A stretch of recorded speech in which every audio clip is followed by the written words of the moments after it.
કેમ છો મિત્રો, હાર્દિક સ્વાગત છે તમારું easy life for all government job tuition YouTube channel પર. તમારા માટે વધુ એક અગત્યનો વિડીયો લઈને હાજર છીએ. આ વિડીયોમાં તમે જોઈ શકશો ગવર્મેન્ટ જોબ કેપ્સ્યુલ 7. તો ચલો શરૂ કરીએ વિડીયો પૂરો જોઈએ જેથી પૂરી વાત તમે સમજી શકો અને કોઈ કન્ફ્યુઝન ન રહે. જો વિડીયો સારો લાગે તો લાઈક કરવાનું ન ભૂલતા અને સબસ્ક્રાઈબ કરી લેજો જેથી આવનાર વિડીયોની માહિતી મળી રહે. અને આવા જ અન્ય વિડીયોની લિંક ડિસ્ક્રિપ્શનમાં છે, ત્યાંથી તમે અન્ય વિડીયો જોઈ શકશો. તો શરૂ કરીએ વિડીયો. અહીંયા તમે જોઈ શકો છો પૂછાયેલા પ્રશ્નોનો વિડીયો છે.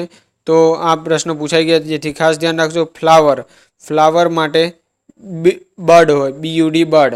ફ્લાવર એટલે કે ફૂલ, જે તો તમને ખબર હશે, પણ બર્ડ એટલે અંકુર, ફણગો, એના માટે આ અંકુર જોઈએ. જેવી રીતે પ્લાન્ટ એટલે કે છોડ માટે બીજ જોઈએ, તેવી સીડ એટલે બીજ, તેવી રીતે ફ્લાવર માટે બર્ડ જોઈએ. તો આના પરથી આ ખાલી જગ્યા પૂરવાની હોય છે. થોડું ધ્યાન રાખો તો સરળતાથી આવડી જાય. જોઈએ ભારત સરકાર દ્વારા વિકલાંગોને હકો આપતું bill, rights of person with disability. Disability એટલે એબિલિટીનું વિરોધી, ડિસએબિલિટી વિકલાંગતા. તો તે 2016માં મંજૂર કરવામાં આવ્યો. અહીંયા મિત્રો આવા પ્રશ્નોમાં ખાસ ધ્યાન રાખશો કે મંજૂર કરવામાં આવ્યું, પસાર કરવામાં આવ્યું, અમલ કરવામાં આવ્યો, તેવા અલગ અલગ શબ્દો ઉપયોગ કરવામાં આવે છે. તો તે ખાસ ધ્યાન રાખીને આવ્યા પ્રશ્નોના જવાબ આપશો. અહીંયા 2016 ક્યારે મંજૂર કરવામાં આવ્યું? તો 2016 આવશે. તમને એમ થતું હશે કે આવા વિડીયોમાં ફક્ત વાંચીને કઈ સંભળાવે છે, આવું તો અમે જાતે પણ વાંચી લઈએ, પણ અહીંયા તમને સાથે સાથે અમુક ટિપ્સ મળતી જશે જેથી તમે સરળતાથી બીજું અન્ય વાંચવામાં પણ તમને ઉપયોગી થશે. તેથી વિડીયો જોતા રહેજો. તો જોઈએ ભારત દ્વારા તાજેતરમાં જાન્યુઆરી 2018માં અગ્નિ 5 મિસાઇલનું લોન્ચિંગ કયા સ્થળેથી કરવામાં આવ્યું? અગ્નિ 5 મિસાઇલનું લોન્ચિંગ કયા સ્થળેથી કરવામાં આવ્યું? અબ્દુલ કલામ આઇલેન્ડ. જો અહીંયા જાન્યુઆરી 2018 આપી દીધું. ઈસરો દ્વારા ઘણી બધી મિસાઇલ ઘણા બધા સમયમાં લોન્ચ કરવામાં આવતી હોય છે. પછી જ્યારે પ્રશ્ન તૈયાર કરવામાં આવ્યો અને જ્યારે પેપરમાં આવે ત્યારે ઘણો બધો ડિફરન્સ થઈ ગયો હોય, તેથી અહીંયા ચોખ્ખું આપી દે જેથી પાછળથી કોઈ ઇસ્યુ ના ઊભા થાય.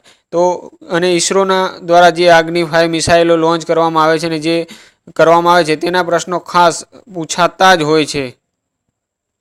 જેથી આ પ્રશ્નો તો ખાસ કરવા, ક્યાંથી કરવામાં આવ્યું, તેની રેન્જ કેટલી છે, વગેરે વગેરે તેને લગતા દરેક મુદ્દા ખાસ ધ્યાનથી કરવા. જોઈએ નેક્સ્ટ પ્રશ્ન. ધોબીના ઘરમાં ખાતર પડે ને ઘરાકનું જાય. કહેવતના સાચા અર્થવાળો વિકલ્પ શોધો. ધોબીના ઘરમાં ખાતર પડે અને ઘરાકનું જાય. કોઈની આફત બીજાને નુકસાન પહોંચાડે. એટલે ધોબી કપડાં ધોતા હોય છે, તેમના ઘરમાં જે કપડાં હોય તે બીજાના હોય છે. જો તેમાં નુકસાન થાય તો ધોબીનું નુકસાન ના કહેવાય, તે ગ્રાહકનું જ નુકસાન કહેવાય. તે રીતે આ થોડી હાર્ડ કહેવત છે, પણ તો તમે સમજો તો થોડું તરત આઈડિયા આવી જાય. કોઈની આફત બીજાને નુકસાન પહોંચાડે એટલે ધોબીના ઘરમાં નુકસાન થયું કહેવાય, પણ ખરેખર નુકસાન તો ગ્રાહકનું થાય, કેમ કે ધોબીના ઘરમાં જે કપડાં હોય છે ધોવાના અને ઇસ્ત્રી કરવાના તે ગ્રાહકના હોય છે. જોઈએ નેક્સ્ટ પ્રશ્ન. ગુજરાત રાજ્ય માટે 12મી માર્ચનો દિવસ યાદગાર બની રહ્યો. શા માટે યાદગાર બની રહ્યો? તો કે દાંડી યાત્રા માટે. હમણાંથી થોડા સમયથી ગાંધીજીને લગતા પ્રશ્નો ખૂબ જ પૂછાઈ રહ્યા છે, તેથી ગાંધીજીને જે રિલેટેડ પ્રશ્નો હોય તે ખાસ યાદ કરવા. તેના ખાસા એવા મુદ્દા ગાંધીજીના અવેલેબલ હોય છે, તેથી તે વાંચી જવા. અને તે 1 થી 2 માર્કના ગાંધીજીને રિલેટેડ જે કંઈ પ્રશ્નો હોય તે પૂછાતા જ હોય છે. હમણાં થોડા સમયથી ટ્રેન્ડ ચાલી રહ્યો છે, તેથી ખાસ કરવા. જોઈએ નેક્સ્ટ પ્રશ્ન. MS વર્ડમાં રેગ્યુલર, ઇટાલિક, બોલ્ડ વગેરે શું છે? તો તે ફોન્ટ સ્ટાઇલ છે, ફોન્ટ ટાઈપ નથી કે ફોન્ટ ઇફેક્ટ નથી, ફોન્ટ સ્ટાઇલ છે. આમાં તમે ઘણીવાર કન્ફ્યુઝ થઈ જાઓ અને એક્ઝેક્ટ સહેલા પ્રશ્નોનો માર્ક ગુમાવવાનો વારો આવે છે. તમે પીસીમાં જોઈ લેજો, તે ફોન્ટ સ્ટાઇલ છે. ઘણીવાર આપણે ફોન્ટ ટાઈપ અને સ્ટાઇલમાં કન્ફ્યુઝ થઈ શકીએ છીએ. જોઈએ નેક્સ્ટ પ્રશ્ન. નીચેનામાંથી કયો વિકલ્પ સ્ટીલ, બ્રોન્ઝ અને બ્રાસ જેવો છે? સ્ટીલ, બ્રોન્ઝ અને બ્રાસ જેવો. આ વિજ્ઞાનનો થોડો હાર્ડ ક્વેશ્ચન કહી શકાય. મેગ્નેલિયમ. અને આ પૂછાઈ ગયો એક વખત, તેથી આને ખાસ ધ્યાન રાખો, આવો પૂછાઈ શકે છે. ફરીથી રિપીટ થવાની પણ શક્યતા છે. જોઈએ નેક્સ્ટ પ્રશ્ન. આદુના રસવાળું પીણું એક શબ્દ સમૂહ માટે એક શબ્દ આપો તો શું આવશે? જિંજર. અને જંજીર પણ એક ઓપ્શનમાં હતું, પણ જંજીર એટલે સાંકળ થાય. જંજીર ઉર્દુ કે અરબી શબ્દ હશે તેનું સાંકળ થાય, તો અહીંયા જિંજર આવશે. ભારતીય બંધારણ અનુચ્છેદ 76 મુજબ એટર્ની જનરલ નિમણૂક કોના દ્વારા કરવામાં આવે છે? તો કે રાષ્ટ્રપતિ. નિમણૂક રાષ્ટ્રપતિ દ્વારા.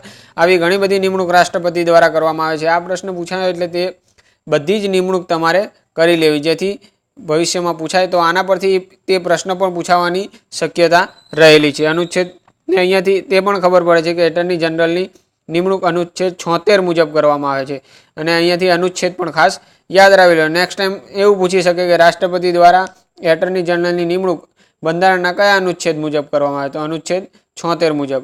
જોઈએ નેક્સ્ટ પ્રશ્ન. બ્રહ્મા નારદનું વિરલ મૂર્તિ સ્થળ કામરેજ કયા જિલ્લામાં આવેલું છે?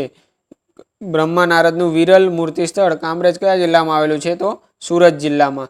તો આ રીતના પણ તાલુકો અને જિલ્લો પણ પૂછાતા હોય છે, તો એ પણ યાદ કરવા. આના પરથી તે પણ કહી દઉં તમને.